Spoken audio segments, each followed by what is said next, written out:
കണ്ടേ ഞാൻ ആകാശത്തൊരു മുല്ലപ്പൂവിന്ന്, അന്നേ നിൻ പേര് പതുക്കനെ മൂളിപ്പോയെന്ന്.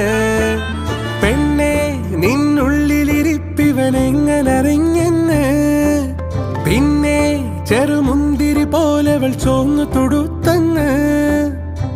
കിനാവിന്റെ കാന്താരിപ്പൂ എരിഞ്ഞേറാണ്. കണ്ടേ ഞാൻ ആകാശത്തൊരു മുല്ലപ്പൂവിന്ന്, അന്നേ നിൻ പേര് പതുക്കനെ മൂളിപ്പോയെന്ന്.